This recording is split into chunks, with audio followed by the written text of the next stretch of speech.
अस्सलाम वालेकुम। आज भी चैप्टर जो कि 14 चैप्टर हमने स्टार्ट किया था उसका प्लांट पोर्शन हमने स्टडी कर लिया। अब एनिमल पोर्शन है और एनिमल पोर्शन का जो सबसे पहला टॉपिक उसका नाम है सर्कुलेटरी सिस्टम। बहुत आसान और सिंपल सा टॉपिक है। सर्कुलेटरी सिस्टम एक ऐसा सिस्टम होता है जिसमें रैपिड मैस को फ्लो करवाया जाता है। रैपिड मैस फ्लो मतलब मटीरियल को ट्रांसपोर्ट किया जाता है from one part to another part of body. तो एक पार्ट से दूसरे पार्ट की तरफ rapid mass flow of material को ट्रांसपोर्ट करने के लिए हमारी बॉडी के अंदर या एनिमल्स के अंदर मेरे बच्चे क्या मौजूद होता है? सर्कुलेटरी सिस्टम होता है। सर्कुलेटरी सिस्टम के मेरे बच्चे तीन क्राइटेरिया हैं, तीन चीजें होना लाजमी है। पहला चीज है सर्कुलेटरी फ्लूइड है जिसका नाम क्या बेटा? ब्लड। कंट्रैक्टाइल पंपिंग डिवाइस है जो कि हार्ट होगा और ट्यूब्स होंगे और वो ट्यूब्स को कहते हैं बेटा ब्लड वेसल्स। ब्लड वेसल्स के दो काम होते हैं। पहला काम क्या होता है? ट्रांसपोर्ट करना किसको? सर्कुलेटरी फ्लूइड को। कहां से मेरे बच्चे? From cell of the body, मतलब सेल की तरफ या सेल से लेके जाना। ये ट्रांसपोर्ट ऑफ सर्कुलेटरी फ्लूइड जो करता है वो ब्लड वेसल्स करती है। दूसरा काम क्या होता है? एक्सचेंज ऑफ मटेरियल होता है between circulatory fluid and other body cells. तो एक्सचेंज ऑफ मटेरियल भी ब्लड वेसल से होता है, ट्रांसपोर्ट भी ब्लड वेसल से होता है। और जो पंपिंग डिवाइस उसका नाम हार्ट है और जो सर्कुलेटरी फ्लूइड है उसका नाम ब्लड है। और इन तीन चीज़ों से हमारी बॉडी के अंदर जो चीज़ बनती है बड़ा उसका नाम है सर्कुलेटरी सिस्टम है। सर्कुलेटरी सिस्टम अगर देखा जाए जानदारों के अंदर दो तरह का होता है। पहला होता है क्लोज सर्कुलेटरी सिस्टम और एक होता है ओपन सर्कुलेटरी सिस्टम। अच्छा, क्लोज सर्कुलेटरी सिस्टम का मतलब ये है कि जिसके अंदर ब्लड वेसल्स होती है और ब्लड वेसल्स के अंदर ब्लड फ्लो करता है। और ओपन सर्कुलेटरी सिस्टम की पहचान ये है कि जिसमें ब्लड वेसल नहीं होता, पूरी बॉडी के अंदर फ्लूइड मौजूद होता है, वो ओपन सर्कुलेटरी सिस्टम है। जैसे मिसाल के तौर पर blood remains in blood vessels does not come in direct contact with cells।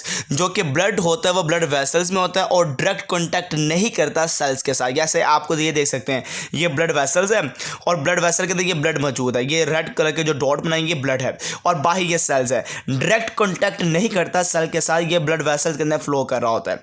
यहाँ पे blood comes out of vessels come in direct contact with cells और ये सेल्स के साथ जो ब्लड है ये डायरेक्ट कांटेक्ट करता है। ये ओपन सर्कुलेटरी सिस्टम की पहचान है। ये जो क्लोज सर्कुलेटरी सिस्टम है ये वेल डेवलप एनिमल्स के अंदर होता है। और जो ओपन सर्कुलेटरी सिस्टम है ये जितने भी प्रिमिटिव एनिमल्स है पुराने ज़माने के जो सबसे पहले इवोल्यूशन से बने हैं उनके अंदर देखा गया ओपन सर्कुलेटरी सिस्टम को। जैसे मिसाल के तौर पर अगर देखा जाए, जो क्लोज सर्कुलेटरी सिस्टम है इसके पास इंटरकोनेक्टिंग सिस्टम होता है, जैसे आर्टरीज, वेन्स और कैपिलरीज मौजूद होती हैं।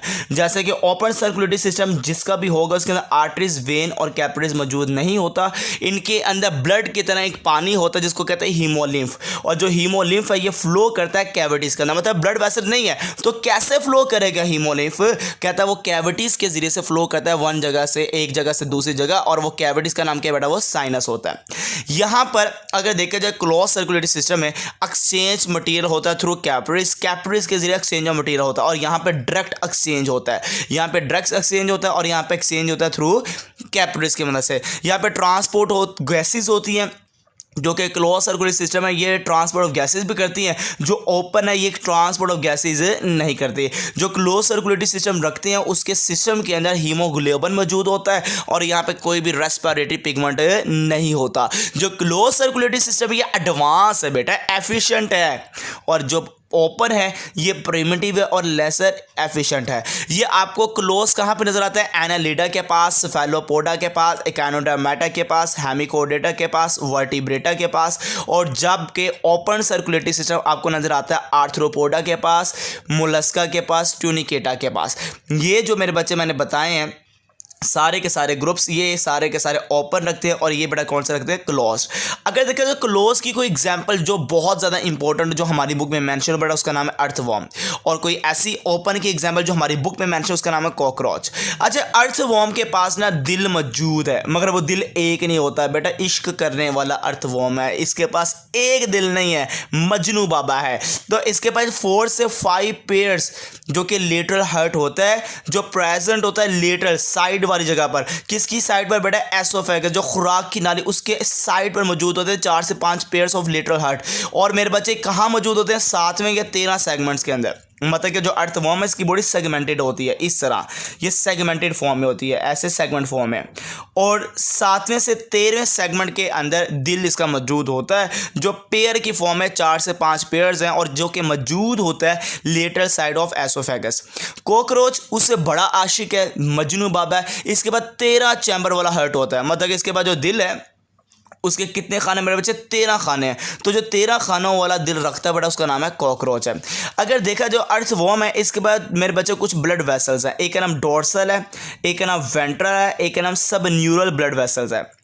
जबकि कॉकरोच के पास एक ब्लड वेसल होती है, उसका नाम मिड डोर्सल ब्लड वेसल आपको नजर आती है, मिड डोर्सल ब्लड वेसल्स।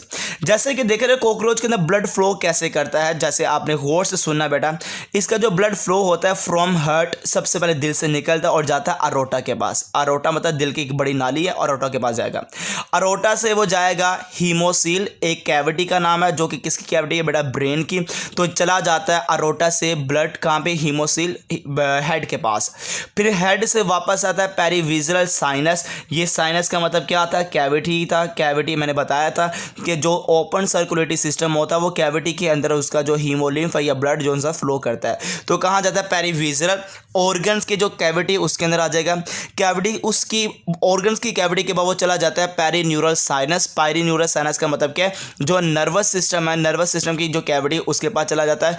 फिर नर्वस सिस्टम से वापस पेरिविजरल साइनस, फिर दोबारा ऑर्गन के कैविटी के अंदर आ जाता है और ऑर्गन की कैविटी के बाद अगेन पेरिकार्डल साइनस जो कि दिल की कैविटी है उसके अंदर चला जाता है और आखिरकार वो दिल के अंदर चला जाता है दोबारा किसके जरिए से? ओस्टिया, एक छोटा सा सुराख है जिसके जरिए दोबारा वो दिल के अंदर चला जाता है। ये पूरी सर्कुलेशन मैंने बताई है कॉकरोच के अंदर कि ब्लड दिल से अरोटा, अरोटा से हीमोसिल हेड, हेड से कहाँ? पेरिविजरल साइनस, पेरिविजरल साइनस से कहाँ? पेरिन्यूरल साइनस, पेरिन्यूरल साइनस से पेरिविजरल साइनस अगेन, फिर पेरिकार्डियल साइनस और आखिरकार कहाँ पहुँच गया? दिल के पास चला गया दोबारा। ओस्टिया की ओपनिंग, ओस्टिया पोर को कहते हैं, छोटा सुराख है जो कि दिल का सुराख, जो कि इसके दिल के सुराख के पास होता है, छोटी सी पोर है, उसके जरिए से वो दिल के अंदर चला जाता है। अब आते हैं बड़ा किसके पास? अर्थवर्म के पास।